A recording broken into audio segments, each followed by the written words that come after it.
미래를 보는 창, JTB. 안녕하세요. JTBJ입니다.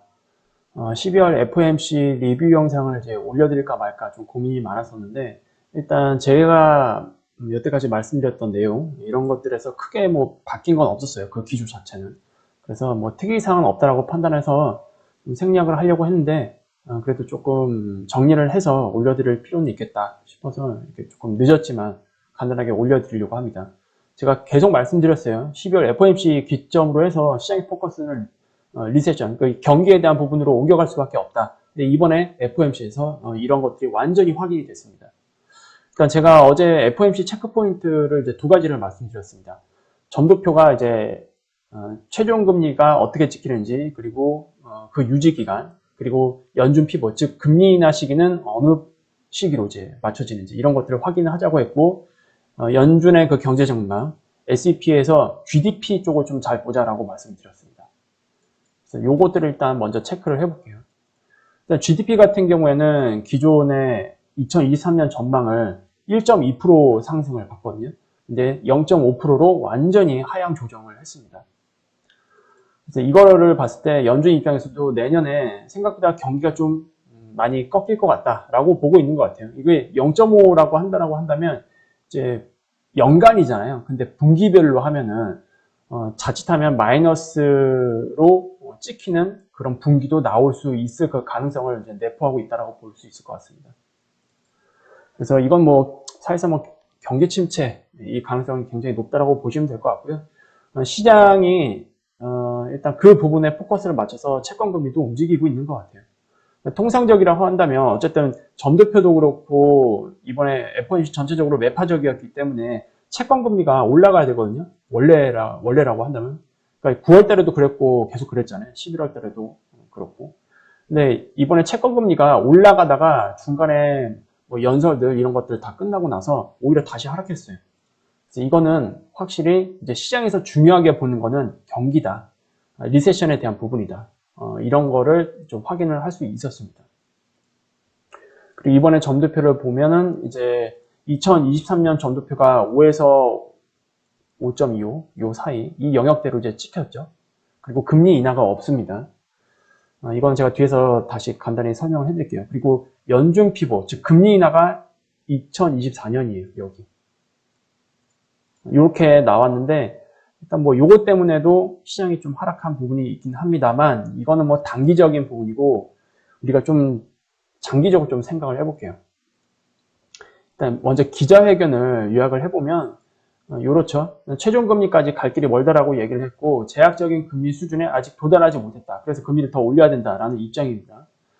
문제는 이제 고용시장이 매우 탄탄하다라는 건데, 제가 수요일날 영상에도 올려드렸지만, 원래대로라면 인플레이션이 없는 사이클이었다라고 한다면 이미 고용 꺾였고, 그 다음에 기업들의 그 OP, 영업이익도 많이 꺾이기 시작하고 있는 상황이고, 그리고 이미 연준에서 금리 인하를 시작해야 되는 그런 구간에 있다라고 말씀드렸지만, 이 인플레이션 이슈 때문에 이런 것들이 안 무너지고 있다라고 말씀을 드렸어요. 그래서 오히려 금리 인상을 해야 되는 그런 상황에 있다라고 말씀을 드렸는데, 이제 파월도 지금 고용시장이 너무 탄탄하다라는 거고, 그래서 이것 때문에 실업률이 생각보다 지금 안 오르고 있다. 결국 이게 지금 서비스 물가 관련이잖아요.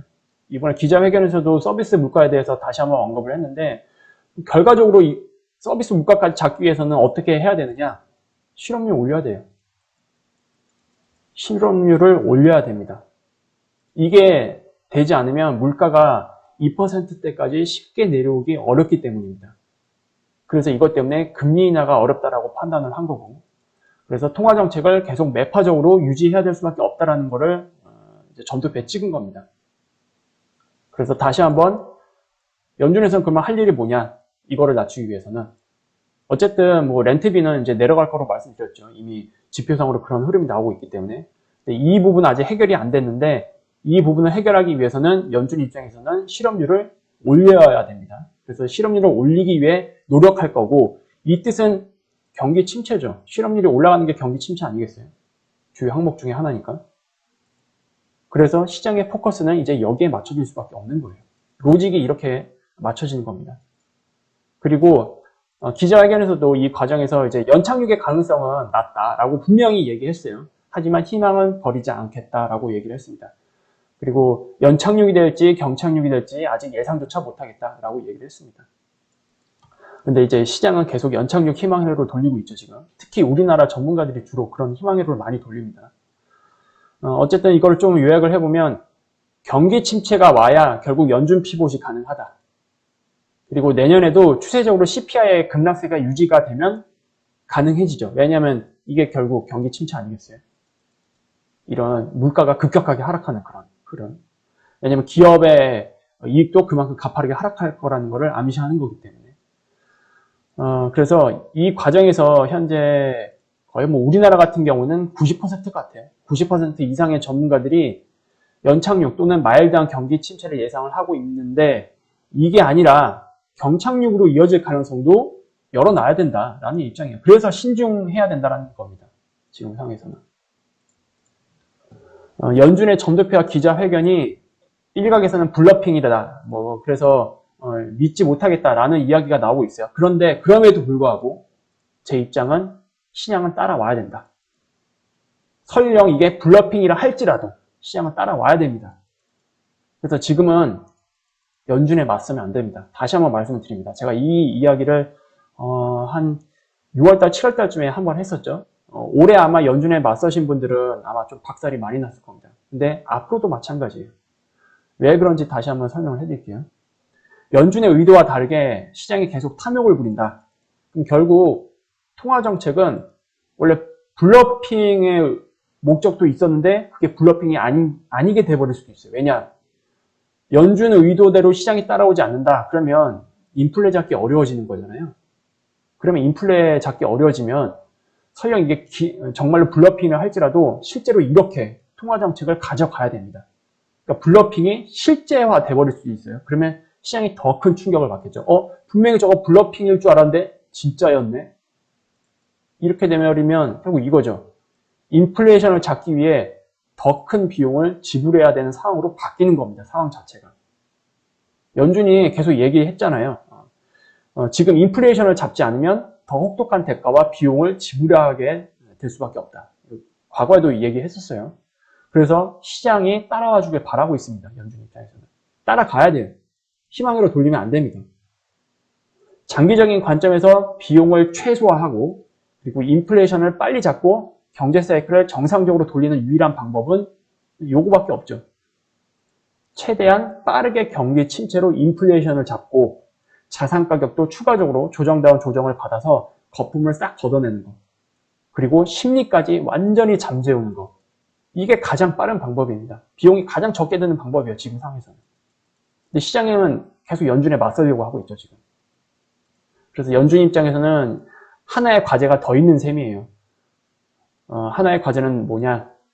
연준이 시장의 희망 회로를 차단시켜야 하는 과제가 내년까지도 이어질 수밖에 없다는 얘기입니다. 인플레이션을 완전히 잡을 때까지. 시장이 계속 말을 듣지 않는다. 연준에서는 뭐 방법이 없어요. 계속 회초리를 들 수밖에 없습니다. 11월 FOMC 때도 그랬죠. 이번에도 또 나온 겁니다. 여러분들 이거를 좀 잘 이해를 하셔야 될 것 같아요. 이거 절대로 나이브하게 보시면 안 됩니다. 다시 한번 강조를 해드릴게요. 경기 침체로 들어가게 되면 저는 이미 시작됐다라고 보고 있는 입장인데 어떤 일들이 일어날지 모릅니다. 그리고 여러분들이 통상적으로 그렇게 많이 이야기를 하잖아요. 그러니까 시장의 대다수가 보는 뷰가 항상 반대로 간다. 또는 시장 대다수가 보는 뷰는 일어나지 않는다. 지금 시장 대다수 뷰가 뭐예요? 연착륙 또는 마일드한 경기 침체. 이게 대다수의 뷰죠. 우리나라 기준으로. 전문가들이 다 이렇게 얘기하고 있잖아요. 과연 이렇게 될 것인가? 신중하게 보자라는 입장입니다.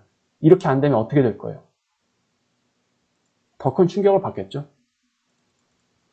그래서 여러분들이 이런 부분들을 좀 신중하게 좀 접근을 하시고 내년에 섣불리 자산시장에 막 따라 들어가서 이제 추가적인 어떤 변수에 의해서 이상한 상황이 만들어지면서 충격을 받으면 거기서는 회복을 못하는 수도 있습니다. 특히 올해 내내 방어가 제대로 안 되신 분들은 여기서 추가적인 충격을 받게 되면은 이제 회복 불가거든요.